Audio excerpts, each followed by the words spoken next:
Hello and welcome to episode 4 of Put to Scale. Thank you guys for joining me here today. So my guest here is a good friend of mine, and he's been a great friend of mine for many years. I would say probably going on 10 years now. We met originally at the Cleveland Reptiles show, and from there, we sparked an amazing friendship. He has some amazing species that he works with, particularly in boa constrictors. So this is my good friend right here, John Chausmer with John Chausmer Reptiles. John, thank you so much for coming out today. Hi, man. Thanks for having me. I've been wanting to have you on for the longest time. I know we've been kind of in limbo, like maybe it was going to be over Zoom, maybe it wasn't going to be over Zoom. We just couldn't figure it out. But then you had some traveling going up. But it's a pleasure having you on. It's great. My schedule, your schedule. I know. We literally, we live a rock star life.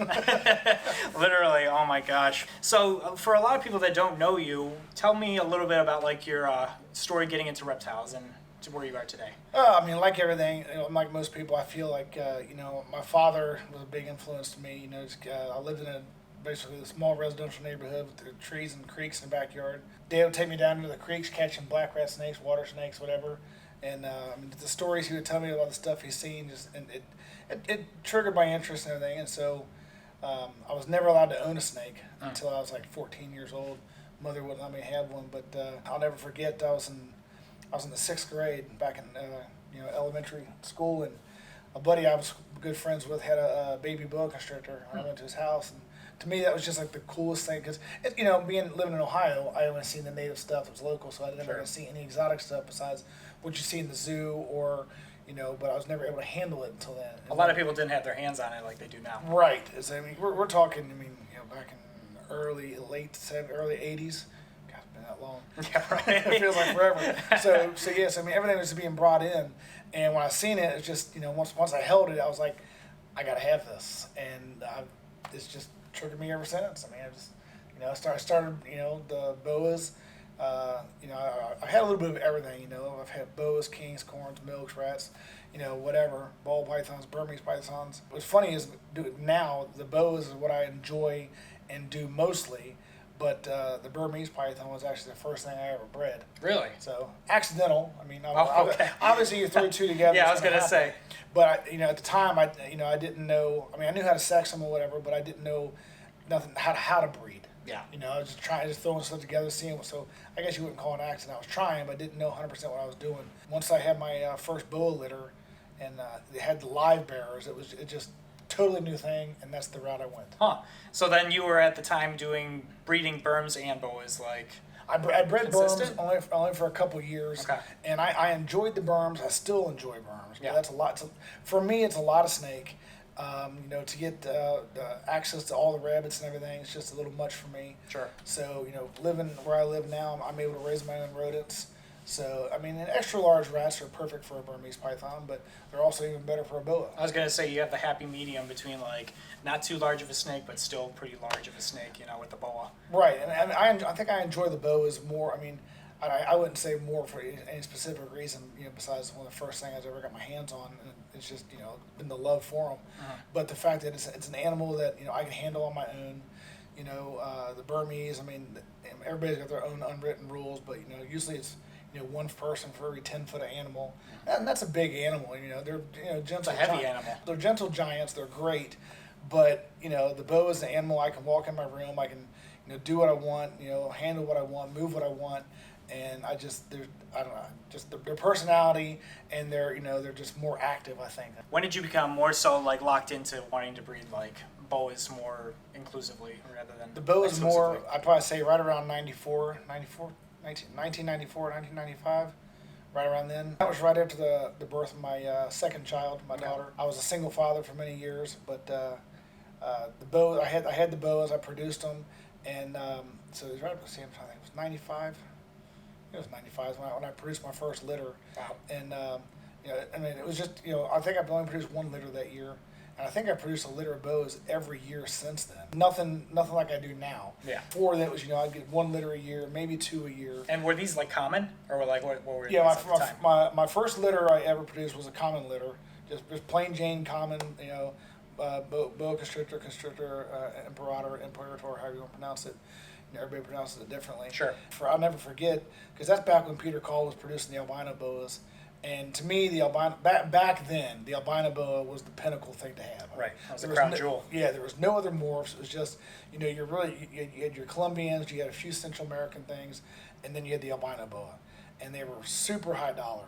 Oh, yeah. And I think it was early 2000s that the albinos were cheaper in price. When I say cheaper, we're still talking high 4 digits. Oh, sure. I saved up every penny I had besides spending money on my kids' activities, which, Oh, yeah. oh my God, the kids will keep me busy. My kids are grown up now, but At the time, though, I mean, raising them and then raising a collection, I mean, yeah, I mean, my collection then was small, Yeah, obviously. sure, but less than 20. it was small, but the prices were high prices for were the very things high you back want. then. I mean, it's funny. I think about it. When I first started years ago, and I bred the boas, and you see stuff like, we're talking years ago. You're seeing albino boas for $10,000. I think, who in the world spent $10,000 on a snake? Right. Here we are years later, and I spend $10,000 on snakes. I sell them for that amount.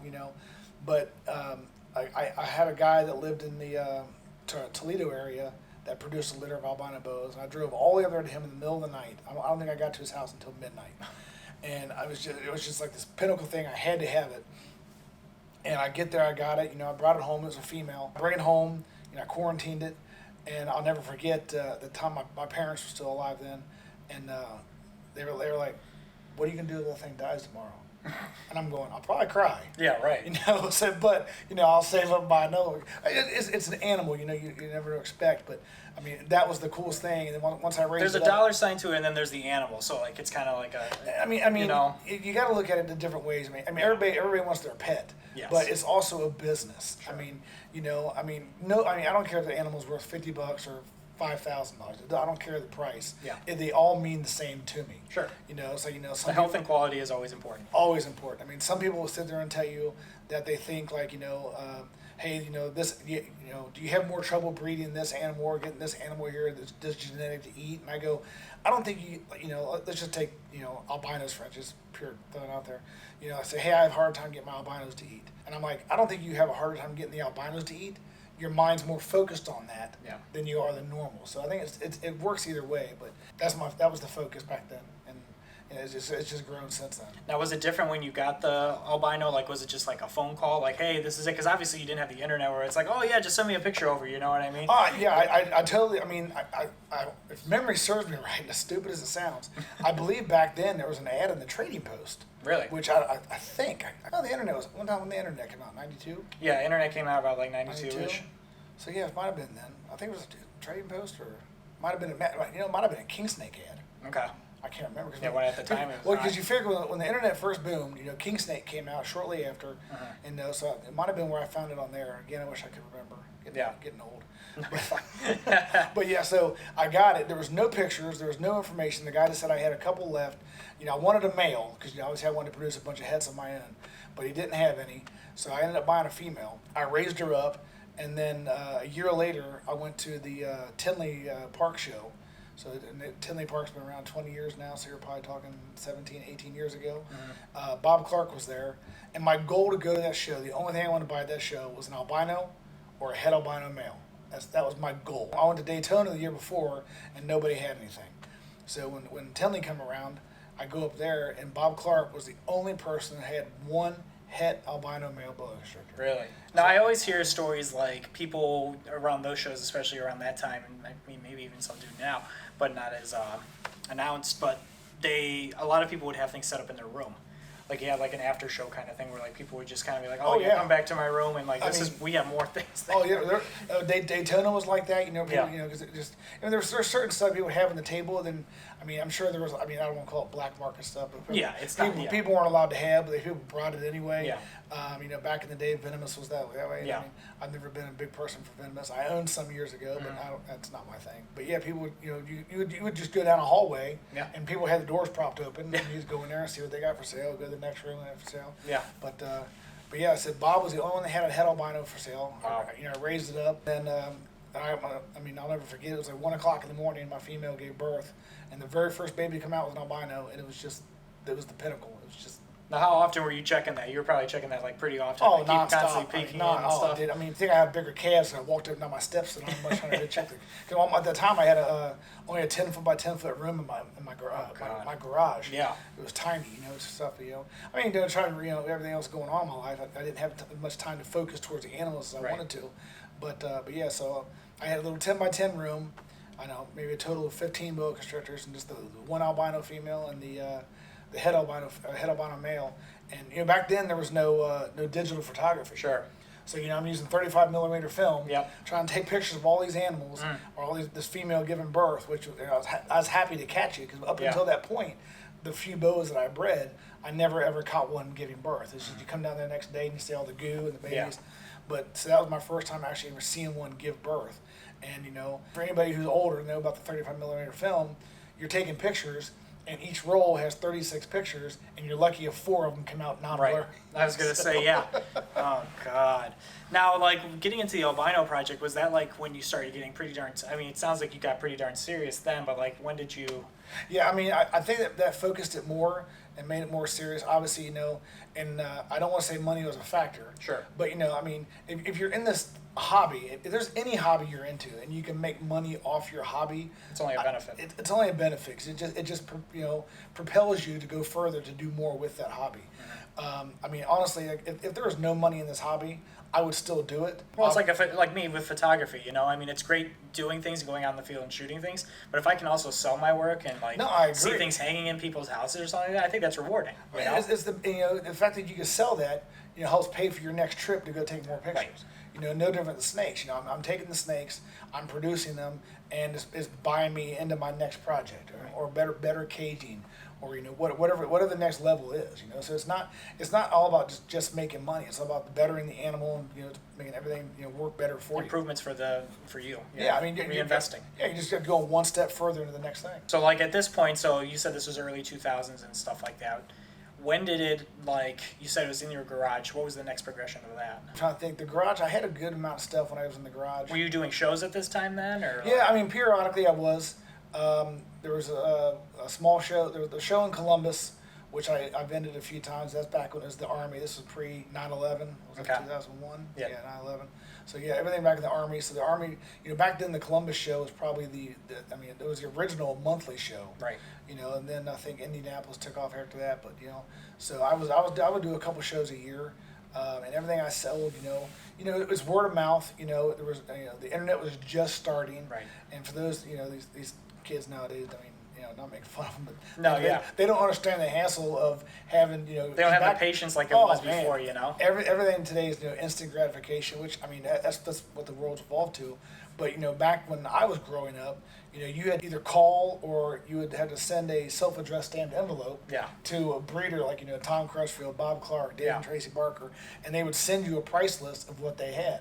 And, there was no pictures. Yeah, I was going to say no pictures. It's literally like reading a menu. Yeah, and it's just funny because, I don't care if you're spending $50 or $1,000, it's just there was no picture.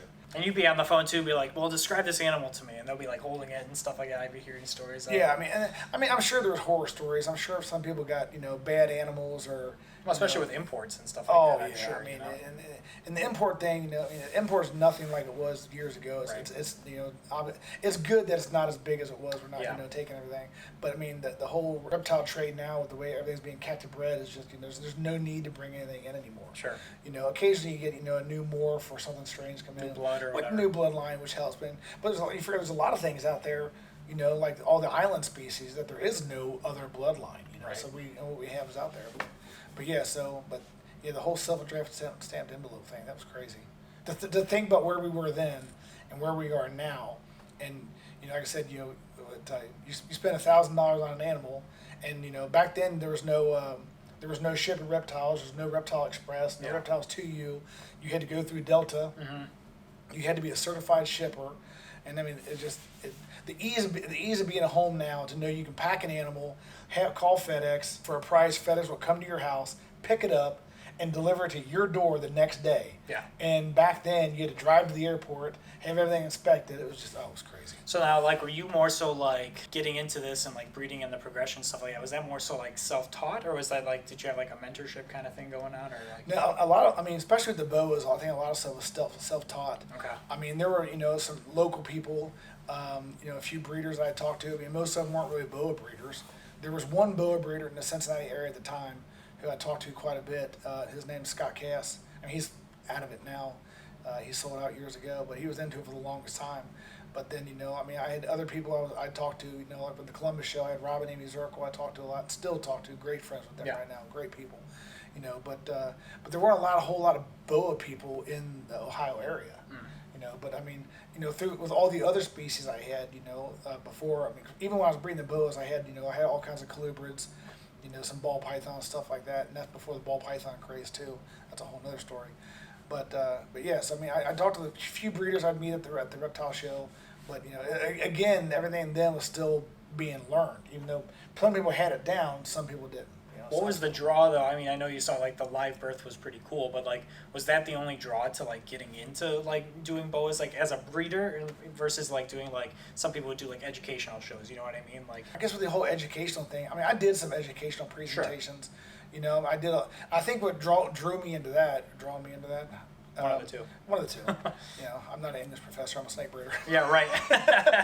But so I mean, I think what drawed my interest to that was the fact that I had two young kids, and so I would always bring stuff into the schools, and teach the kids, talk to them about snakes, because obviously snakes are the whole evil thing to a lot of people. But I mean, I would do some educational shows for those. I would do, stuff for the Boy Scouts and stuff for birthday parties. And what's funny is years ago I did all that stuff for free. Yeah. And now people pay high dollar to have you come to your house and do a birthday party. Do a birthday party or whatever, And it's just crazy the way this hobby has changed. But yeah, I mean, even though I still consider myself a breeder. Education is key. I mean, sure. Because I mean, with the way everything is disappearing in the world, not everything's going to be there. So I want to make sure. I don't want to go be sympathetic and say my kids, my great grandkids, whatever. But it'd be cool to have them see that, understand what's there. Because it's not going to be here forever. Right. Not the way everything's going. No, yeah, that's very true. But yeah, that's interesting though. Like, so was it just becoming like, I know you didn't do it on like a large scale with like the educational shows, but like, was it more so like the draw of like trying to produce more different things and kind of going down that route that kind of drew you more towards the breeding? Yeah, I mean, with the whole boas, like I said, the fact that they weren't easy to breed. I mean, they're still not easy to breed after doing this for 30 years. I still question myself, why did this happen? Why did that happen? But I think a lot of it's just boas. I mean, it's just in general. If they were easy, everybody would do it. Sure. And that goes with everything. Yeah. If it's easy, then everybody's going to do it. But no, the ones who really want it are the ones who are going to accept the failure. And it's not a failure. It's a way it didn't work. What was going to work? But I mean, the boas in general. I mean, the boas. Like I said, when you're dealing with everything else, the fact that you're dealing with live birth, so you're not dealing with incubation, you're not dealing with eggs. The whole and baby boas. For those who don't know, I mean, baby boas are great eaters right off the bat. I mean, the baby's born, it's got that egg yolk. 14 days later, it sheds, and then boom, they eat right away. I mean, so the difficulty can also turn into something rewarding. Oh, I mean, yeah. I mean, even though you got the, like you said, the downside of where you're with boa breeding, the slug outs or people something that's born premature. But when you do have a great successful litter, you've got these animals that are going to thrive. I've been doing however 30 years. I've been doing this. I've never had an issue with the boa eating. There's always a one that's not going to make it. But you can tell that when they're born. Hey, it just looks like something's wrong or it's weaker. But again, you're looking at an animal that gives birth to 10 to 50. Yeah. And so they give birth that many because some of them ain't going to make it. But yeah, they're not problematic eaters. They eat great. They grow great. They're relatively docile. Yeah. It's a snake. Like you're going to get bit. It happens. But I mean, they're not aggressive animals. By any means. I mean, they're easy to care for. Boas obviously were the gateway, but then it kind of transpired into other species. I know you said you had other species. Like, what would be the next thing? Was it the ball pythons or like what? Like the probably the ball python. I mean, well, like I said, when I was doing the boas, back then, I mean, when you're seeing something new and a A lot of herp societies were out there as well. There's still one here in Cincinnati. So that's what drew, obviously pre-internet, the herp societies where people would meet once a month to talk about different animals, show different animals, and learn different things.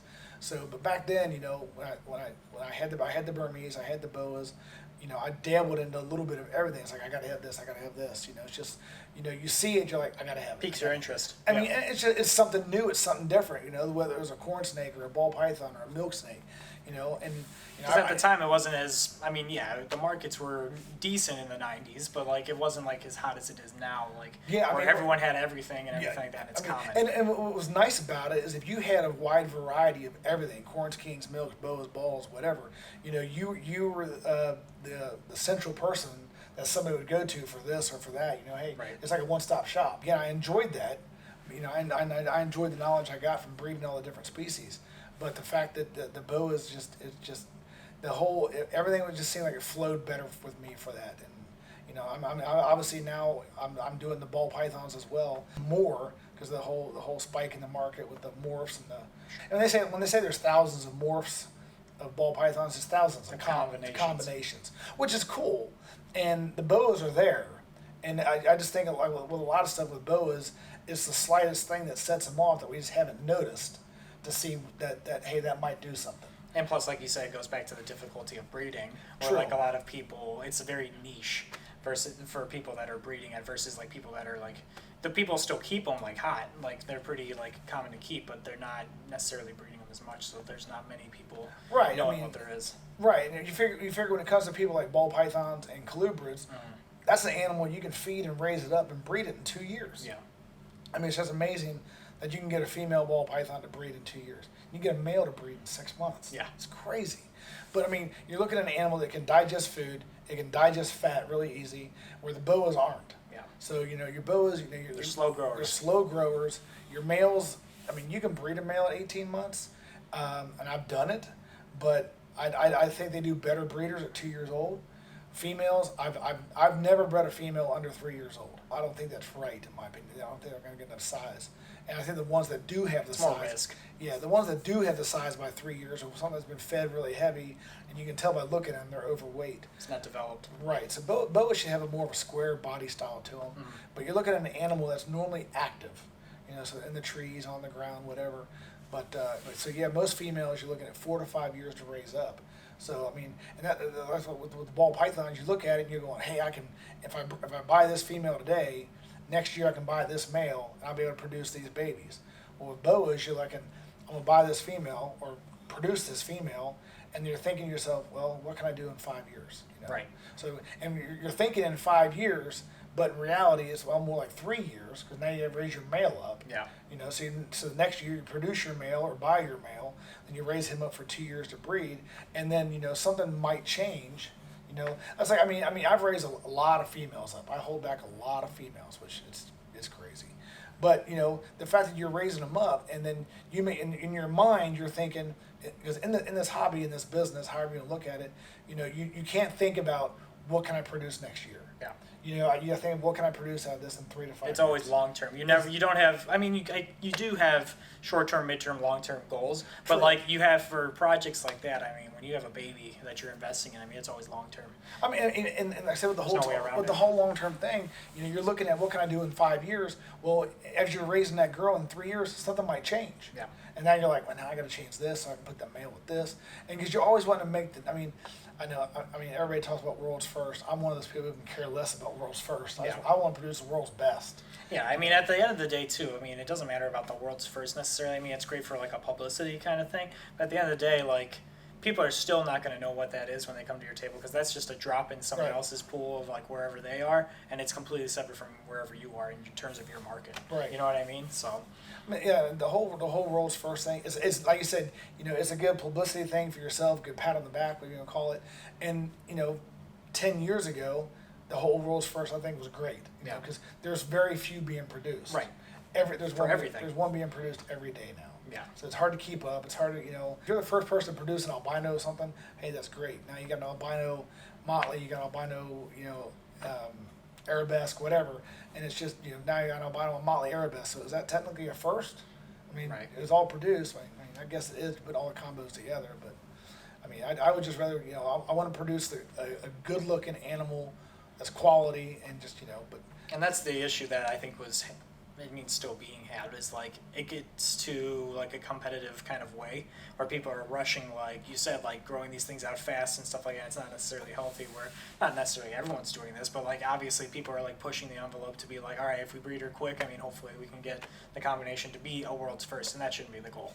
No, yeah, you don't want that to be your goal, because I mean, breeding these animals, I mean, they're designed to breed. Yeah. But when you breed it, it takes a lot out of them. So if you're breeding a female young, you may get 2 litters out of her. Yeah. Or if you take your time, you may get 3, 4, 5 good litters out of her. Yeah. There's no sense in rushing it and wasting it to put a young female at risk. And even bigger litters later on. Oh, yeah, I mean, yeah. Higher chances of getting what you want. Right, exactly. So I mean, I'd rather get I mean, I'm happy with a small litter. Don't get me wrong. Yeah. I mean, anything 12, 20, 30, that's great. I think the largest I've ever had is 42. Wow. Which is good. Yeah. And that was years ago. I hadn't had a litter over 35 in a long time. Wow. Which everybody thinks you're producing 50, 60 babies at a time. Yeah. But I mean, I know some people out there producing 60 at a time. I don't know how they get them that many, but I've never seen it. 42 is my biggest, but yeah, my average litter right now is in the high 20s, which is good. I'm happy with that, because if you're breeding a female at 3 years old, I mean, I've heard people doing it 2 years old. I mean, that's crazy. But you're looking at what, 6 to 8 babies? Yeah. If it's a Central American boa, that's great, because they don't get that big. They'll throw small litters anyway. But when you're dealing with the Colombians, 20, 25 is average. Yeah. And it lessens the life for the adult. Right. At the end of the day too, which isn't. We're not. Don't get me wrong. We're here to breed and produce good animals, but there's no sense in breeding an animal one time and be done with her. Yeah. Like I said, well, she did her job, she's done. It doesn't work that way here. No, it's too much of a risk. Yeah. I mean, why put all that time and effort into it to risk it and lose it after the first breeding? No, doesn't make sense. I mean, enjoy the time with it. Sure. I mean, that's what they're there for. I agree. As things progressed on and stuff like that, obviously you've grown into like you were showing me before, like you had like a basement kind of set up, and then you got into this amazing facility and stuff like that. So when you started kicking that off, like was this like your full on intention, like over time, like your goal to like have something that's this big? Or? I guess when I was younger, and you see the animals that are being produced, like when Peter Call produced the first albino boa, like I said that. I mean, it might have been worth more back then, but I think they were $10,000 when I first seen them. Yeah. And I'm just like we were saying before, who's going to spend $10,000 on a boa? Yeah. But people do it, and I guess when I was younger, I'm like, I'd love to do this for a living. The chances of that ever happening, to me, were slim. But everybody has the dream; they want to do it. So yeah. I'm like, I want to do it. I was in my 10 by 10 in my garage in my old house, and then when I met my wife, now we bought our new house. And I moved that 10 by 10 room into about a 10 by 20 room in my basement. Yeah. Which I'm like, that's probably all big I want to get. Well, then I thought, I got this whole basement. I'm like, let me just take over the basement. My dream footage always was like, I need 2,000 square feet. Yeah. Why? I don't know, but I'm like, 2,000 square feet is what I need. It's America, bigger, better. That's right. Go big or go home. I always say, go big or go home. So I tried to take over the whole basement. My wife shot that down. Love her to death. She's like, no, I'm not having that many in the basement. So I took over about a third of the basement. I made a room in the basement. And everything was down there, and it was cool. I enjoyed it. The fact that I could wake up and go right downstairs and check the animals. I loved it. Well, you're in Ohio, so like when it snows and stuff like that, you don't have to. Exactly. So, and then I don't know what was it, 4 or 5 years ago, my wife decided she wanted to finish the basement. So we finished our basement, and we had some buildings on the property. So I converted one building into the room it's in now, which is 30 by 30 room. So I moved everything. I totally renovated the garage or barn, or whatever you want to call it. Turned it into the reptile room. She got her man or woman cave, you want to call it, in the basement. She fixed her basement up, which she's very happy with that. So the only downside now is, I'm home all the time, but I'm always down in the facility. I'm never in the house. That's the office, right? You call it a barn, but it's more so the office. I call it the office. But in the facility down there, I've got my rat room. Which is, what is that? That's 15 by 30, 15 by 40, which produces beautiful enough rats for me. And the rats are a lot of work, for those who don't know. Rats are key to this business, but it's the stinkiest part. But you got to do it. Did you get onto them pretty quick on like working and breeding your own food, or like? Yeah, I mean, when we first moved out here, I had nothing but I mean, when I met my wife back in '05, we moved out here in, what is this? We've been here 10 years now. So when we moved out here 10 years ago, 2011. yeah, all I had then was boas. When I first met her, I sold everything I had, you know, just because I thought, you know, maybe the snakes were a fad. You know, I'm like, you know what? Let's spend the time with the wife and the kids, and that lasted like 6 months. I missed the snakes. I bought back into just boas. I bought I sold the stuff that got my buddy. I bought the boas back from him, and it was just boas when we moved out here. That's good. You got him back. So I mean, I didn't buy all the boas. Yeah. I bought specific ones that I wanted. Sure. And my daughter at the time, you know, she was trying to get involved, but she didn't. The boas were not her thing. You know, she got hooked on the whole ball python craze.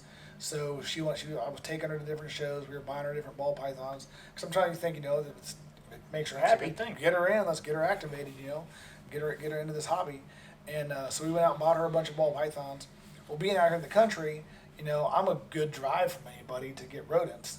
And for those who breed ball pythons don't know, they're a pain in the butt to eat frozen thawed. They will, but when you've got one or two, that's fine. When you got 50 of them, it's a pain in the butt. Well, especially when you're breeding the ball pythons, they start on live. Oh yeah. So we started breeding rats on a small scale again, and then it just got bigger and bigger and bigger, which was fine. Now I'm to a perfect operation for me. I do sell some, but not as much. But the funny part about that is my daughter got older. She moved to California and left me with all the ball pythons. I'm like, ain't she just wonderful? Right. she pulled the rug from right under you. Right. I mean, she still enjoys them. She still. Sure. I think she has a couple out there in California now. But so she left me with the ball pythons. I sold a lot of them. What I didn't want. So my focus on them was mostly the pie and the clown stuff. So, but yes, I was breeding the rats. I started breeding the rats mainly because of ball pythons. Because boas, as we discussed before, they'll eat frozen thawed with no problem. So the building and facility, office, whatever we want to call it, you know, the snake room's 30 by 30, the rat room's 15 by 40, I think. So when I first moved all the animals out there, got everything set up, we insulated everything. We put the heater in there, the water heater, the sinks, you know, the whole works. And my wife was like, "This is perfect for him." She goes, "That room, he'll never outgrow that room." I held back almost every baby I produced that year. So I'm like, "Yeah, we need more room. I need more racks. I need more of this. I need more of that." And so now, and here it was, and a year later, that room was full.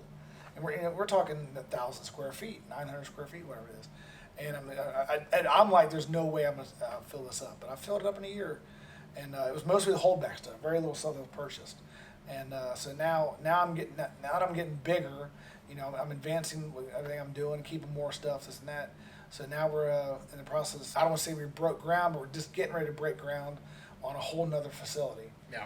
So instead of buying something else like in town and having to and my goal is I like to be by my animals. I don't want to wake up in the morning and drive, you know, 20 minutes down the road to my facility, my shop. I did that with the day job, so which is, you know, it's a whole nother story. But this way I can wake up and I can go right down to my barns or my facility and my buildings and take care of everything. Right. So the new buildings and the design is going to be right now, it's going to be 30 by 60. Wow. So, you know, you're talking almost 2,000 square feet. There's my 2,000 mark. Yeah, exactly. I hit my 2,000. So that should be hopefully a building be done this year. So the goal, and you know, and this is the plan. You know, everything changes as you goes. So with the 30 by 60, I'll have my own office in there. I'll have a shipping area, my storage area for my supplies. The design is to have that 30 by 60 building just boa constrictors, and then the current room will be just ball pythons. Really? So that's my goal. So watch me fill it up in a week. Well, yeah, I was gonna say you're gonna walk in there, it's gonna be dead empty, and you're gonna be like, how can I fill this up really quick and everything like that? I mean, I've already been talking to Brian at ARS, and I said, right now with everything going with the pandemic, everything's behind on, you know, the supplies and raw materials. So I know I got to get with Brian. So as soon as, you know, like I said, we started getting everything ready. We're getting ready to clear the land. Most of the land's cleared, but for the building itself, I think once the concrete is poured, you know, to get everything started, that's when I'll start ordering more racks. Because I mean, obviously I don't need 50 racks at one time. I mean, I don't think it'll be 50 racks. That's the number out there. Yeah. But I mean, obviously, I'm gonna need about 20 or so racks. So that when that's done, that way I can place my order with Brian, start getting stuff coming in. Because obviously, I'm not gonna fill them all in the first week. Right. You know, I got to slowly move stuff up, raise them up, and this and that. So, I mean, I hope to have the room filled, you know, with the cages and the animals moved where it needs to be within a year. Sounds like a good goal, honestly. It's a lot, and you know, like I said, I mean, it's gonna be busy because I mean, as it is right now, I'm the only one that does everything. Well, I was gonna say too. Yeah, you're doing this all while all babies are being born and everything like that. I mean, you got that, you got to vend everything. You know. Yeah, I mean, this time of year is crazy. Like I said, you know, we're what, this is July. Yep. Yes, Middle of July. So I said babies are being born. Almost all the boas are done being born. I got a couple litters left. I got a couple Brazilian rainbow boas left. And I mean, we were just out there filming, and Right. I mean, you were just saying like you had to pull in some other racks just to fill because you were out of space. Yeah, I mean the room. I mean my room's not tight. I mean you've been in the room. It's not tight. There's plenty of room to work around, plenty to move. But now that all the baby racks are full, I have to bring more baby racks in. So there's still room to walk around, but it's just tighter than what I like it. Yeah. So I mean obviously once everything starts being sold or moved, you know I can move the baby racks back out. So this new room obviously is going to give me a lot more room for future grow ups. Sure. Baby, I'll be able to space it out a little more, you know, and I'm not going to feel crowded or cramped, you know, for space and everything. So it'd be more user friendly for myself. Sure. So that's the main thing. That's good. So like this was like, when did you decide like, okay, we're gonna expand? Was that like within this past year, like during the pandemic, or like? Yeah, I think right before the pandemic, we've been talking about building the building, but then again, I mean, I kept saying it's a pipe dream. Yeah. You know, I mean, it's one of those things. Everybody's got their dream they want to do this, but it's never going to happen.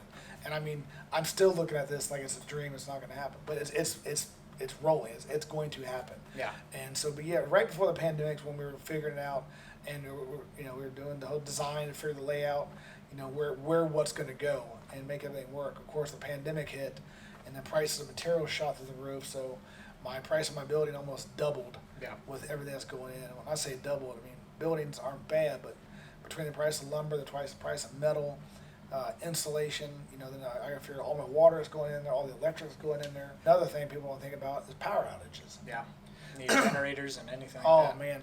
Well, I mean, when the collection was small, you know, when it was just a small rat room and just a small snake room, you know, when it was in the basement, I don't know what it was, 20 by 15, whatever. I'm just throwing numbers out there. It was small in the basement. You know, if my power went out, I got a small portable generator, and then I just plug it in and go. Everything's good to go. Being out here in the country, we don't lose power a lot, but when you do, it's out for days. Yeah. So I just made the best snake purchase I ever made, is I bought a whole house generator. Oh yeah. So Especially in the Midwest. Oh my God! So yeah, that generator's a lifesaver. It's one of the biggest purchases you'll ever make, and you hope you never use it. Yeah. You know, and since we've had it a little over a year now, we've only had to use it one time, but that one time was great. Just to know, and I mean, you know, you think about it. In the summertime, you know, the snakes being warm, that's not going to bother them. In the wintertime, you don't want them getting cold, obviously. But the main thing is, what people don't think about is for those who breed rats, you know, if your rats get too hot, they're going to die. Yep. So you got to have fans blowing, air exhaust going out, and that was my main concern, because the generator, you know, you're trying to make your generator power your building, power your rat fans, power your house, and it's just this way now. The generator kicks on, you know, power goes out, and boom, power's back on in seconds. It's great. It's. I hope I never use it again, but I'm glad I. You never want to. No, absolutely. There's two things you don't want to use in a house, and it's your tornado bunker and your generator. Exactly. I'm glad I have it. I Yeah. just hope I never have to use it again. Exactly. Oh God. So now, that's really cool though. So besides like obviously working with your own collection, I mean, you've gone out of the country and you've kind of done some like herping all around. Tell me some stories about that. Yeah, I mean, I love to travel, and you know, now I've gotten older. You know, I'm not old, but I mean, I enjoy the travel, and what's nice is I can be gone for a short period of time, for a week or 2 weeks at a time. And the good thing about snakes is they don't need a lot of care while I was you're going gone. to say that's the perk of snakes. You know, They're pretty I mean, independent. I got somebody here that comes to the house to take care of the rats while I'm gone, but snakes are fine for while I'm gone. First time I ever went out of the country, I went to Costa Rica back in '01. It was right after 9/11, so it was kind of crazy time then. Sure. So that's obviously that rolled into all the. Seems like everyone had travel plans. I mean, including myself. We literally, a week after 9/11, we had a trip to Disney planned. And it was just like chaos, you know? It was, like I said, 9/11 was in September. I think I went to, I think it was in Costa Rica in November back then. So it was crazy. Stuff like that never happened on American soil Right. for the, you know. But yeah, so we since then, you know, I traveled to Costa Rica, which is probably one of my most favorite places to go. Now my wife loves going there. You know, I've been to Ecuador, I've been to Peru, I've been to Colombia. You know, so yeah, I mean, and when you go to Costa Rica, it's like the best of both worlds. Okay. Because you know you've got access to your car, you can drive to your lodge or your resort. Oh, nice. So you got an air conditioned resort, you got a pool out back, and the jungle's right there. So you know, so I mean, when I first talked my wife into going, she's thinking all third world country, no this and that. Which I mean, there's parts of it that are like that. Sure. But where we were at, you know, the jungle's right there. You walk out your door, and boom, there it is. So if something happens, I got to go in town. I need to buy this. I need to buy that. You're good to go. But now when I've been to South America, you know, Peru, Ecuador, Colombia, that's a whole new world. Kind of more on your own. Yeah, I mean, I've gone with a groups of people. Pack what you need. So yeah, you take what you need. For those who don't know, always pack your own toilet paper. We were having a conversation about that earlier. That's a whole Two other worlds. story. Two different worlds there. But so there, like when we went to Peru, you know, you fly in, you take a bus ride to the next town, and then you take like a 2-hour boat ride to your resort. And your resort is, I mean, and I'm not playing this up or knocking it down because I would love it. I'm doing it. I'll do it again. Yeah. But you know, most of them are just, it's like a wooden type shack. Yeah. There's no hot water. There's no air conditioning, and most places don't have indoor plumbing.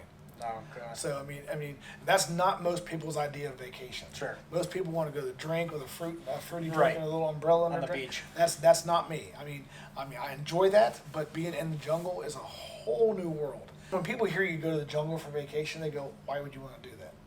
And it's one thing to have these animals, and it's another to see them in their natural environment. Anybody can go to the zoo and look at something behind glass. Yeah. But when you go to the Amazon, you see the Amazon River, you see the jungle, you're breathing in all that extra fresh air, oxygen, and you're seeing these wild animals and listening to the frogs chirp and the howler monkeys howl, and you know it's a whole new experience, and you know, and I compare that to football.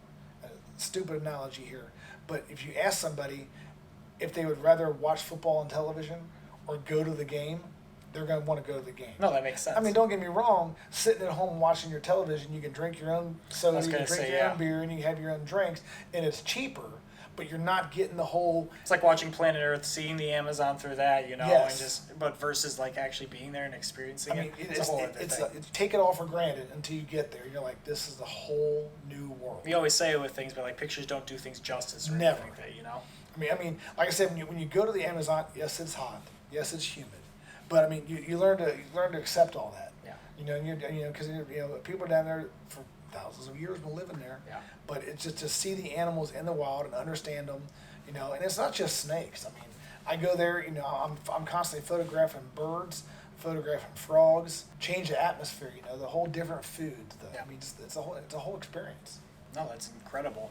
So like you were up there, so you normally go for what, a week to 2 weeks? Yeah, week to 2 weeks. Going out and like hiking and stuff like that, like you would stir sun up or like how? Usually we go, you know, you wake up in the morning, you have your lunch or breakfast, I mean, and then, you know, and like I said, the places I've always gone, and through the people I've always gone with, the other place I've been through was with Jungle Diaries with Daniel Solis. Great guy, great people. They organize everything. Now, obviously Costa Rica, you know, you can do on your own. Once you've been there once, you can rent a car and do what you want to do. Really? When I've been to South America and I've gone with all those other guys who they book everything, you know, especially, I mean, I don't know how to plan a boat ride somewhere and this and that, but I don't speak the language. But yeah, what was the original question? No, you're okay. So, that's fine. Like when what time of the day? Oh yeah. Yeah. Okay. So I got totally sidetracked on that one. Just rambling on there. You're good. So, but no, you're most everywhere you went, you get 3 meals a day, breakfast, lunch, dinner. Your breakfast, you get up. Most of your animals aren't your birds, your monkeys are those type of animals are more active during the day. Okay. So you're gonna see all that. We would do our small daytime hikes. You're not expecting to see snakes during that time. Sure. We have our lunch. Then most people would take a siesta, a little nap, and then you have your dinner. And then dinner's usually served most places between 6 and 7 o'clock. That's useless information. But you have your dinner, and then everybody would go gear up, and we would go hiking from 7 o'clock, and we would hike the forest. Whether it's through all the trails, whatever, up and down the mountains. There's usually a guide with us, but we would hike anywhere from 7 to midnight, 7 to 3 or 4 in the morning. Because when does the sun go down? About 5 o'clock. Wow. Between 5 and 6. Okay, yeah. Yeah, when you're down there by the equator, it's usually 5 to 5, 6 to 6. Yeah, that's what I was curious. Okay. 12 hours a day, 12 hours a night. Gotcha. So, Wow. So then all that time is just reptiles, yeah. basically. Obviously when you're down there, you're hoping it rains. Yeah. Because obviously the rain's going to flush stuff out. It flushes the brings the frogs out, it brings the rodents out, which obviously that brings the snakes out. So, we try to go down there like during, and I keep going back to Costa Rica, because those have a wet and dry season. Sure.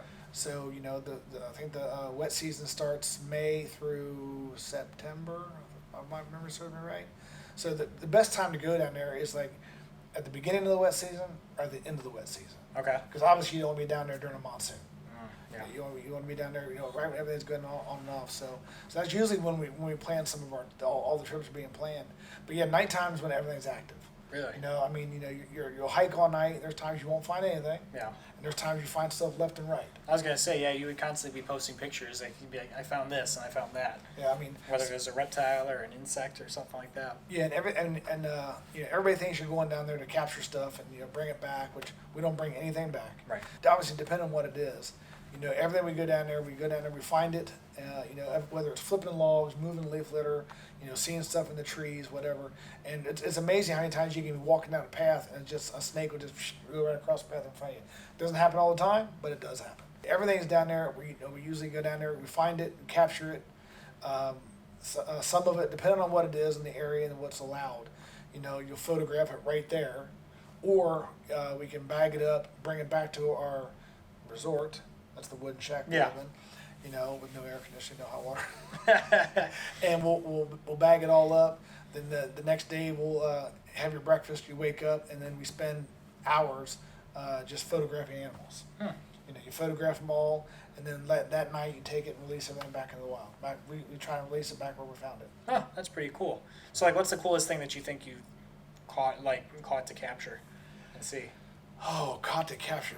Some of the biggest and best things. This last trip I went on was down to Ecuador with Daniel, and we found a yellow-tailed crebo. Oh, that's cool. And dude, this thing was about like full grown. Full grown, 7. Probably not full grown, but it was a big 7-footer. Mm-hmm. And I believe it was a female. She was huge. And and what's funny is what we went through to capture this thing. Because when we first get to this resort, and I was mentioning no hot water. This was the first lodge. I don't like to use the term resort. First lodge I'd stayed in South America that had hot water. Okay. No air conditioning, but hot water. And as soon as we get there, the locals were telling us about this giant. They kept saying indigo snake that was by the small pond. And I'm like, there's no indigos here. Yeah. And I'm not thinking crebo. I'm thinking the Texas indigo or Florida indigos. And I'm like, I don't know what they're talking about. Because again, I don't speak the language, but I knew indigo. And so we walk up to our lodge. Everybody's doing what we got to do. And then one day we're sitting there just BSing around, and obviously we're excited. We're there to see stuff. The local guy walks up to us and goes, "There's a serpent down there by the pond." And to watch 5 guys jump up. Yeah, right. It's just like you jump up like a bat out of hell, and you're running down the street. The street, Rockaway, whatever. And we run down there, and we're all looking around this pond trying to find it. And Eric Erb from Reptiles, I don't know if you know who that is. Mm-hmm. God, he was with us, and we're all trying to walk around this pond to find it. All of a sudden, one of us spots it, and to watch I think I was trying to get my camera out to film it instead, because it was funnier to watch everybody. I'm getting too old to be chasing certain things. Right. So, but it's just funny. But you watch, all these young guys and Eric were running around this pond. Trying to dive and catch it. One guy had a full-size camera, it was videoing, and he jumps in this pond. And I'm thinking, you're looking at it, you're thinking that's probably knee-deep. Well, it was waist deep. Oh, Because no. you get all the muck. Yeah. So he's jumping in, trying to swim, hold his camera up. And Oh, next thing you know, no. he's on the camera, he's got great footage of him grabbing the tail of this yellow-tailed Crebo. And then by the time he slows it down, Eric runs around the other side, and Eric captures it and everything. But the snake not once tried to bite us, not once. Really? Not once. Wow. I mean, it was just amazing how friendly this animal was. But just the whole capturing it was just funnier than hell. Right. It wasn't a graceful process. And, but it was one of the coolest captures we've. I mean, but like I said, that's one of the most elaborate captures we've ever had. Yeah. Normally, you see something, you just walk up to it and go, "Oh, look, there it is." Right. Like any of your tree boas or a lot of your cat eye snakes or blunt head snakes, they're just slowly crawling on the branches. But we were in Colombia. Was it Colombia? Yeah, Colombia, the year before, and we found a musarana, Oh. which is rear fang, mildly venomous snake, and they get big. And I mean, I've seen them in books. I've never seen one in the zoo. And when we found this thing was 9 foot. It looked like a giant indigo. It was just Wow. solid black. And I didn't know until after we caught it that the juveniles are born like a yellowish color. I had no clue about that. Huh. But I've always seen pictures of the adults. But about 9 foot musarana, and it was just like, that's incredible. But this thing was 9 foot long. I mean, Wow. easy 9 foot long. Okay. For if somebody wants to go to my Facebook page from 2 years ago, whatever, just pictures of us holding it. Okay. And it's just, dude, it's big. That's cool. It's probably the biggest snake I've ever found on an excursion down there. Wow. So I found we found some good sized fertilances, 5-6 footers, Yeah. But and they're everywhere in Costa Rica and Peru. But we found some really pretty eyelash vipers. Oh, that's cool. If I was ever able, being in Ohio, you have to have a permit now to own venomous stuff, which I have no desire to own venomous stuff anymore. But if I did, the eyelash viper would probably be the one thing I want to enjoy. They are really cool. I mean, they're multiple colored. Uh-huh. They remind me of the Therai king snakes, where no matter what you breed together, you're going to get a wide variety Right. of It's colors. like Skittles. Skittles is a great way to do it. So, but those are cool animals as well, so we like those. But probably the best thing we've ever found was about that musarana, that yellow-tailed Crebo. Probably the most memorable catches and thing. And we found cool things. Yeah. The list goes on and on. What's funny is that all the time I've been down there, we found 2 Peruvian boas in Peru one time. That's cool. And I found two boas in Costa Rica. Wow. Other than that, I've never seen any other boas down there. Really? Never. Isn't that ironic? It is ironic. Oh my I go down there to find boas, and I find everything else. Because you've seen rainbow boas, though. Oh yeah. We found a Brazilian rainbow boa one time. That was in Ecuador. Okay. And that's the first. That's because what's funny about that trip, and again, good times. I'll do these trips over and over. Is that's the first time my wife's ever been to South America. Wow. And and she's one of those people who enjoys the beach. Yeah. With the fruity drink. But I pushed it on her, and I was like, "You've got to go. You got to have one You experience. got to, and just go there one time." And for anybody who's never traveled, just travel one time, just to see a different part of the world. Yeah. And when I say I'm not talking go to California, I'm not talking go to Texas. I'm like go to Mexico. Yeah. Go to Costa Rica. Go appreciate a completely different culture. Different culture, and where you don't speak the language, but everybody's friendly. Yeah. And I've had of all the experiences in all the places I've been, which is not a lot, but it's been a good time. I've never had any. Well, there's one issue. I'll tell you about that in a second. I've never had any problems, but I'll never forget. We were and one time we were in Costa Rica, and we were heading back to the airport. And there was 4 of us in the car. And we took a detour to go, we went to a store or something, and we could not find our way back to the airport. Didn't have GPS. We didn't have a clue what the hell we were doing. And we pulled over to some mechanic's place, and the guy walks out, and I'm like, hey, habla inglés? He's like, no. And I'm like, this ain't going to go well.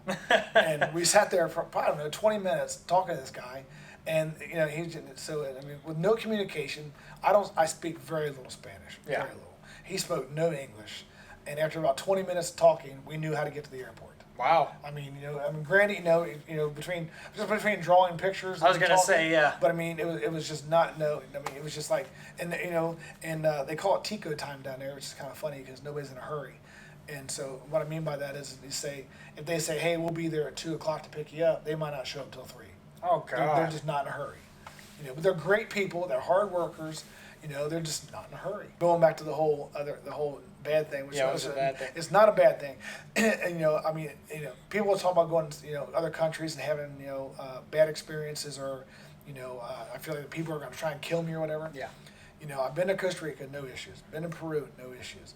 Been to Ecuador, no issues. We went to Colombia 3 years ago. I think it was 3 years ago. It was me, my buddy Lonnie, and Daniel Salas from Jungle Diaries. And, we're sitting there and we're talking about going and checking out all these waterfalls and hanging out with the locals. When I say locals, the tribes or whatever, checking all that out. I'm like, man, I love this. I can't wait to do this. Yeah. So we're down there and, we're right by the ocean. So we're seeing humpback whales. Oh, it's so cool. We got to swim with those. We got to see the dolphins and everything. And that's where we caught a sea snake. That's so cool. I'm trying to think that we caught a sea snake. Well, we get to our last lodge where we were at, and as soon as we get there, Daniel's fluent in Spanish, so we're talking, and he goes, "Hey, we can't go to the waterfall today or tomorrow because it's a little hot over there." Talking about the rebels and the gorillas or whatever. Yeah. And when I say gorillas, I mean rebels. I'm not talking apes. People are like, I'm like, that's cool, whatever. So at the time, I had a full beard. I literally just shaved this thing off 2 days ago. But I'm sitting there, and that morning, one of the whales had come into the bay, and they were ringing the bell. One of the locals did to let you know, hey, there's a whale in the bay. So we're down there, we're watching this humpback whale breach, and it looks like it's waving at you. We're like, oh, that's cool. Well, one of the guys is out there, and he's got this camera with this 4-foot lens on it, which is huge, and he's filming the whale. He's filming birds. We're taking pictures. Well, he sets the camera down on the chair on the table, and I'm sitting in the chair just relaxing, and I got my sunglasses on. I'm just trying to paint this picture, and we're sitting there, and out of nowhere, these 5 rebels come, 5 or 6 of them come walking out of the woods, and I'm just they're dressed in camo, guns on them, the rifles. Oh God. And I'm just sitting there going, oh shit, we're dead. Yeah, We're right. dead. And then they walk by, I'm just like, okay. I'm thinking, because we're in this little, when I say lodge, this is supposed to be a research facility. Yeah. And they're all walking by, and I'm like, this is kind of cool. And the last one stopped and stared right at me. And it felt like an hour went by. And it was just like 20 seconds. Ultimate stare down. And I just looked at him, and I just nodded my head like, hey, what's going on? Well, he just turned and walked away. And he walked away, and then Daniel looks at me, and Daniel goes, dude, when they look at you, let's put your head down. I go, that information would have been good yesterday. Yeah, right? Oh, God. That was the only thing. I laugh at it. I still laugh at it today.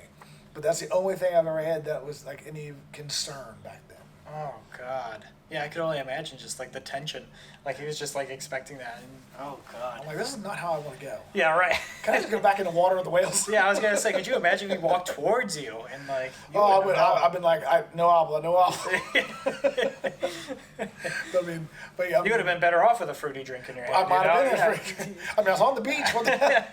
He probably would have let you off a little bit better. Oh, but like I said, it wasn't. At no time did I feel like I was in danger. Sure. But it was just one of those things. It's like, or you're oblivious to it. It's like being somewhere and out of nowhere. These military, just just being anywhere, and somebody come out dressed in camouflage with guns. Like, where'd you guys come from? Yeah, right. I didn't even hear you guys. Yeah.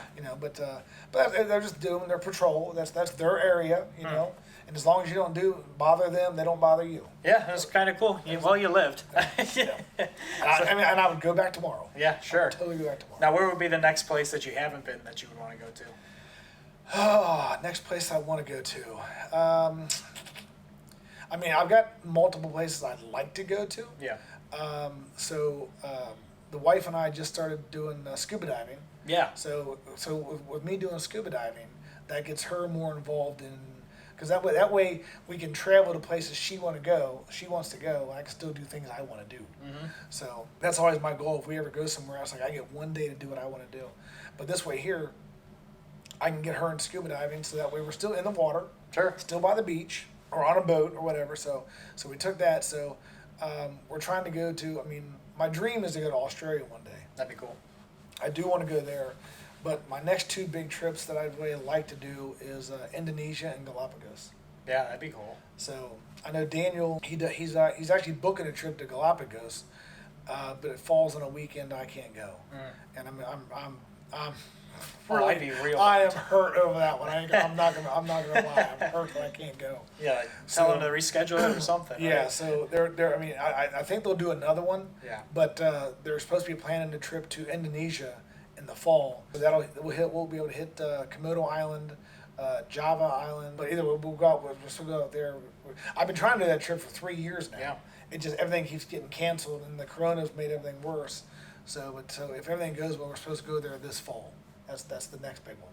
That'd be pretty cool. I mean, well, I'm trying to go to Costa Rica here in the next 3 And then months. island hop in Indonesia and stuff like that. Yeah, I mean that's a long flight. And then you have to take little prop planes all around. Yep, little puddle jumpers.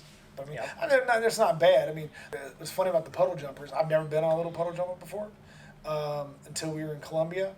And when we flew out of Colombia, after we got there, we had to go to our little destination area. You know, you've got your backpack, you've got all your stuff, and they weigh, to get onto these planes, they weigh you and all of your bags. So, Oh, yeah. Because I didn't know there was a certain weight limit for the small planes. So there was 7 or 8 of us that went there. And so once we all got weighed, everybody got weighed and their baggages got weighed, they had to make 2 trips to come get all of our stuff. Oh God. Because all I have is myself and my backpack. You Yeah. know, all my quick dry clothes. That's key. Take quick dry clothes. So you're packing light. But you know, everybody else had drones and photo equipment, Oh, yeah. camera equipment, and it's just like all that stuff adds up. I mean, I'm walking through with my backpack and my small backpack and my camera. And they're walking with like 25, 30 Oh man, pounds of gear. they're all loaded down with gear, and I'm like, well, I mean, I would say they're professional photographers, but they take professional pictures. Yeah. So, and I mean, I'm still learning. And the last trip we took to Ecuador just 4 months ago. What is this? This is July. Yep. So I took it in March. Yeah, we were back there in March. I posted a lot of pictures from. I took off my phone, which by the way is good pictures. Yeah. But I took a bunch of pictures of my camera, and I have not even gone through them yet. Yeah, you definitely gotta do that. And well, I think once this building is done, Yeah. we know which I know it's probably a couple months away. Once the building is done, I get my office set up, and I'll be like, then I can set my computer up in there, and I can do all the pictures. Then I'm like, then I'll be able to take care. It's just a lot. It's a lot of work. You know. Yeah. One thing at a time. You know. I mean, they'll still be there. Keeps you so busy. Oh yeah, but that's good though. You know. I mean, it's never a dull moment. Never. Between all of that. And I mean, and you know what? And I wouldn't change anything I do. I mean, I enjoy the busy life. I enjoy being busy. I enjoy being home. I enjoy taking care of the animals. I enjoy the travel. I try and cram so much in. No sleep, no rest for the wicked. Right. No, and that's. But it's what I enjoy. I mean, that's what I enjoy doing. And that's kind of how I am. Like I know, like I've been on boat rides and stuff like that. And I mean, it's great. Like. For some people, but like if I'm just sitting there like all day, that's not my kind of thing. You know, No. I can't sit still. So I get gotta antsy. be moving. I gotta be moving. I gotta be doing something, and I think that's just something that I've grown to be a part of and do. Just how my lifestyle is adapted. And like I said, like, you know, whenever you know we do the scuba diving thing, you know, if we go to the beach and we sit there on the beach, I'm like this, and it's good. You need to relax. You do. There's times you have to relax. Times you got to take your mind off what Sure. you're doing. That's why you know, that's one reason I enjoy the whole travel, because when I'm traveling, I'm not home thinking about what's going on. I mean, granted, obviously when you come home after a week, you got a lot to do, but that's beside the point. You've got to get away. You got to get your mind off of it and do other things. But like you said, I'll be at a beach and I'll sit there and I'm just like, I could be doing this. I could be doing that. Right. And I think that's why I picked up the scuba diving. That way I could be underwater going, check this out. Right. And scuba diving is a whole new world, man. It's crazy. I mean, I've seen the T-shirts and I love it where it says "Same planet, different world." Yeah. It's crazy. I mean, scuba diving it's a great time. That's something I gotta get into because you just got into it last year, right? You got I've been licensed? doing it. I've been 2 years. I think I've been doing 2 years. I think Okay, maybe it was 2 years. Maybe I think it's been 2 years. I've been doing it now. Okay, yeah, I definitely want to get into it because yeah, it's a good time. And, It's and, amazing. and it's crazy being in Ohio. Yeah. And being scuba certification. I know. There's not a lot of places to go. I was gonna say when you got it, I was like, really? You only have to go to this place in Ohio to go get scuba certified? I'm like, that's crazy. Yeah, I mean, because you figure there's a couple rock quarries in Ohio, and they're good rock quarries. There's a couple of them that, I mean, let's be honest, they're not that great. Yeah. You know, but there's other ones that are number one, or 2 of them in northern Ohio that are great, and they're fun to see. But once you scuba dive in the ocean, It's totally different. You don't want to go back to a quarter. No, it's just like boating in the ocean versus a lake. Yes. You know, I mean, when I just went to California. We did whale watching and stuff like that, and just like sitting on a boat on a lake somewhere and doing stuff like that and tubing or whatever. I mean, it's a whole different game when you're just on the ocean on the Pacific. Yeah. You know, I mean, that was just one of those experiences. I definitely got. I mean, don't get me wrong. I get seasick pretty easy, and I mean, it was just one of those rough things. Like you're going so fast for miles, and then you stop, and then the motion change just gets you, and you're like, okay, whatever, blah, and then you're just like, okay, I'm fine. Let's shoot these whales because this is great. It's funny when the boat's moving, you're fine. Yeah. But as soon as the boat sits still and the rocking, if you're not... The change of motion just gets Yeah. to me. And I mean, I got seasick like 4 times, but like it was like one quick thing and then I was back at it. I was like, I don't care, there's whales, there's dolphins, everything right around me. So Did you use any of that Dramamine? Is it Dramamine? I did. They told me take one what did they say? They said take one right before I slept. Didn't sleep much because I was like, it was one of those things where like we flew in to San Francisco, then we had to drive 2 hours directly down to Monterey Bay, and I get right off the plane and I have a missed phone call and a voicemail that says from the one biologist girl. She's like, because we did like a private charter, she's like, hey, tomorrow when we were going to go, she's like, the weather's starting to look a little bit bad, it looks a little bit windy, do you want to reschedule it? I'm like, well, we're kind of coming down tomorrow and stuff like that. And I'm like, I just looked at the weather, if it's only just wind, I don't think it's going to be a big deal. She's like, no, I don't think it's going to be too bad, I think we should be okay. And I'm like, yeah, I think we should just stick with it. So I was like, thank God we dodged a bullet for one. And then I'm like, is there anything else I should like prep for this? And she's like, yeah, try taking one of the Dramamine at night and then take one right in the morning, like when you eat and stuff like that again. So she's like, if you get extra seasick, try to do that. So I'm like, okay, did that. I was fine for probably about the first hour and a half of the ride and stuff like that. Leaving the bay, going out a little bit because we were trying to go. It was right at the tail end of orca season, so we were trying to find orcas and going out to like the orca highway is what they called it and stuff like that. Okay. And didn't find any orcas, but like we found 17 humpback whales that whole time and like probably 250 plus dolphins. Oh wow! It was incredible. But yeah, I mean, literally we were going miles out, and like right when we stopped, I was like, oh, I don't feel good. So then like it just happened. I'm like, all right, whatever. I feel fine now. And then the second time I was stupid. And I knew I couldn't do this, but like I sat down. And when I sat down just for a second to like try to fly the drone or something like that, I'm like, nope, this isn't good. Did it again. But like that whole trip, I mean, I think it was just exhausted too because 6 hours on the boat. I wouldn't do 6 again. I'd probably do 4. But like I think it's because like I'm standing the whole time. Like I'm standing, feeling the motion, stuff like that. It wears you.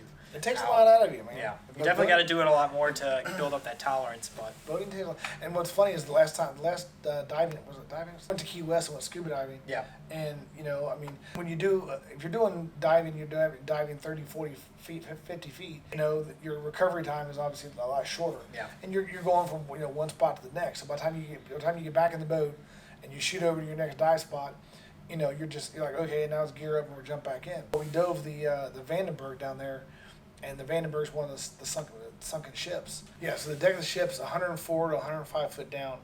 So once you're diving that far, you get the nitrogen built up. When you get out of the water, you know, you gotta be out of the water for an hour. So you're on this boat that's just rocking nonstop. yeah. So you're feeling like lightheaded, aren't you? Yeah, you are. And obviously they tell you look at the horizon or whatever, Sure. which helps. But you're just like, you know, and if you're not Doesn't used help to it- enough. and at first I thought, you know, this is one of those things where if you're not used to this, it's going to bother you all the time. Oh yeah. And the first time we dove, you know, my stomach was a little woozy, but I mean, I made it until the next hour. Yeah. But it's funny how if you just jump in the water and you just sit there, you're fine. Yeah. It just goes away.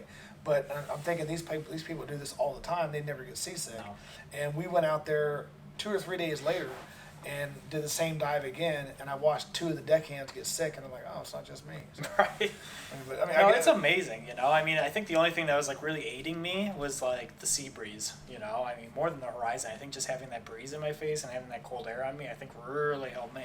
Oh, I I'm mean, sure. just that fresh air and stuff like that. I think it was just great. So I mean, it was great that was going on. I mean, it was great because it was a private charter just to us. So, I mean, no one else had to see me like suffer over the side of the boat for like Oh, 20 man. seconds, which was like nothing. So it was fine. But yeah, I mean, I don't even think like the captain knew on board like that I was throwing up or anything like that. I mean, it was so quick. I'm like, all right, I was laser focused. I'm like, I'm here for whales. I want to see whales and stuff like that. So it's a crazy experience. But I mean, yeah, the whole seasickness can really affect people. I mean, some people, like you say yourself, you can go puke over the board or whatever, feed the fish, Yeah. and you're fine. Yeah. You know, some people are like that. Then I've seen some people it's just like, Oh, it knocks you down. oh, and I know. And that happened to me when I was younger, actually. Like it was literally on like a riverboat kind of thing, like at Myrtle Beach, and we were just like doing something simple, but like I was young and everything like that, and I just felt seasick, and I just laid on a bench and I passed out. I'm like, man. and I always just kept envisioning that while I was on the plane. I'm like, what if that happens to me? I mean, I'm like, I planned this whole trip all around this thing. What if I just get down for the count? I can't do that. Yeah, I've never been there, and I mean, I don't want to be. I've seen people where you go out and you're scuba diving, and there's other people on the boat that are getting their open water certification, Oh, yeah. and they puke the whole way out, and then they don't dive, and you're just like, I feel miserable for that guy. Yeah. And I mean, after our first dive on the Vandenberg, you know, that my stomach felt a little woozy. Yeah. You know, the next time we went out, I made sure I took the Dramamine, and I'll Yeah. probably take Dramamine again if I ever do Oh, it yeah. again. You know, just because I don't want to take the chance. Yeah. You know, because I don't want to be that person that's miserable puking over the side. Yeah. Which, I mean, it happens. People do it. I don't care to do it, but Yeah. I just don't want to be that person that does it. Yeah. I don't want to ruin my trip. No. Because once you're out, once that boat leaves the dock, Oh, you're out there. you're can't out go there. back. You ain't coming back until it's time to No. come back in. No, and you're miles out there. I mean, you're going to be suffering for a while. If Oh, anything. and, Take any precaution you can, honestly. Yeah, and on a good day, that water's going to rock no matter what. Yeah. You got the big 4 and 5 foot swells. Yeah. It'll That's what I mean. She warned about the wind, and I'm like, oh, it still was fine, but I was just like, oh man, it definitely could have been a lot worse. But I was just like, oh man, I couldn't imagine. I was just like, nope, we got to keep this going. We're here for X amount of days. Got to do this. There's no other chances. There's nothing stopping me Yeah, now. there's no stopping me now. I'm literally at the airport picking up the rental. But Oh, Lord. yeah, so that's cool though. I mean, that you have those trips planned and everything like that. I mean, it's gonna be probably it's gonna be pretty much a busy year for the end of you up until 2022. It sounds like between that and shows. So how was Schaumburg? Schaumburg was good. I had a great time. You know, obviously it wasn't as big as Tinley, but you know, I mean, granted, it's the whole Rona, you know, the whole pandemic thing. So, but the venue was very nice. Brian and Bob did a great job with it. Everything was close, so you know you're within a short drive or a short walk to whatever you want to eat or drink. So I thought overall the show was a great turnout, great people, you know, and the sales were good. So yeah, I thought it was great. Yeah, and are they doing it again? Like, do they? From what I understand, they're going to do March and October Tinley, Okay. and then Schaumburg will be in June. That's Okay. yeah. So they're going to be the same area but different times. So yeah, That'd be exciting. That's And what then they're you're vending Tinley, obviously. I and will stuff be like vending that, too. Tinley. Cool. Well, I mean, with all the animals, I mean, this podcast is coming out after I showcase like all the babies and holdbacks and stuff like that he has. I mean, you got a lot, and I mean even stuff that I saw in the incubator. I mean, you got some cool stuff coming. Oh, I So- mean, I said there's a whole lot out now. Yeah. Which I'm like I said, the amount of babies I have right now is the most I've ever had, which is good. Yeah. Don't get me wrong, it's good. But you know, like you seen down there, there's still boas to drop. There's still rainbow boas to drop. There's still more ball pythons to drop. Ben, you're wishing that facility was already done. I do. Another I wish half. it was built. I mean, it's going to be nice. Yeah. It's going to be nice, but you know, hopefully- It'll pay off. It'll pay off in the long It'll run. be a rewarding you know? payoff. And it's not. I'm happy to see that you know that I've done this. You know, Sure. This is something I've worked hard to do. Yeah. And I mean, I don't want to be one of those people that pat myself on the back, but I'm like, it's been a dream for years. You Yeah, know? and you should badge yourself on the and back. You I'm know, just, it's a you know, long reward. You said I've worked- 30 years in this. Yeah, You know? I've worked really hard for this, and you know, when it comes to snakes, I mean, it's 100% me. And, you know, and I want to give hats off and kudos to my wife, you know, because when it comes to rats, you know, she helps me clean the rats. Yeah. And I mean, I know she doesn't enjoy it. No, I mean, not it's at a all. big operation. I It's mean, not for I everyone. won't sugarcoat it. She doesn't like to clean the rats. I don't mind cleaning the rats, but it's work. It's a lot. It stinks and it's hot. Yeah, And she's down there every week helping me do it. it's great. You know, when you have someone that can do it with you, I mean, friends, anyone, partner, anything. You know, You know, I it's mean, great. Every little bit helps. I mean, I'm happy to say I did it. Even when your daughter was here, you know, and she was a part of things. Yeah, I like got to move her back home. Yeah, right. You're gonna call her up right after this and be So like, you need hey. to move back. Yeah, exactly. It's like, get back here. I got cages to clean. Yeah, no kidding. Well, John, thank you so much again for coming on. I mean, Hey, man, like thanks I said, for- this has been great. Dude, I'm glad you came out. I'm glad we did all this. Yeah, so like you said, you have all these animals coming in. Like, if anyone has any questions or inquiries for animals or whatever, where can they find you? Instagram is Jay Chausmer. Let's see, Facebook, John Chausmer Reptiles. And I'm on Morph Market. Okay. And I got my website, John Chausmer Reptiles. It's not up to date with the animals. I apologize for that.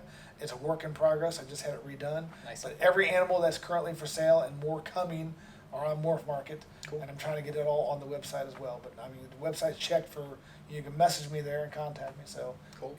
Email me. My number's on Morph Market. My number's on the website. So it goes directly to myself. And Cool.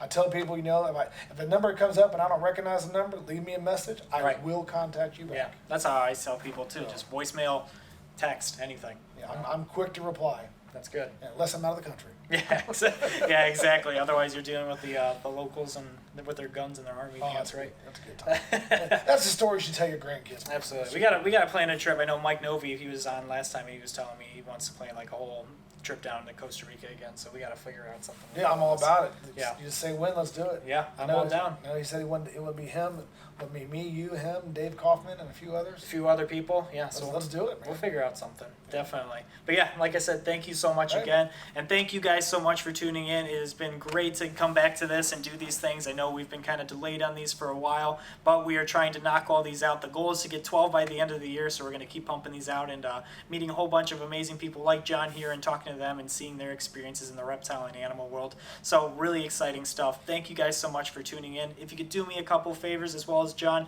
check out our social medias, check out our information. It would really do a lot for us. And if you could also like this video and subscribe to the channel, share it with a friend even. I mean, it's great to get this information out. It's great to show people different sides of the reptile and the animal world. I know a lot of people would find interest in this kind of stuff. So, and until next time, we will see you guys soon.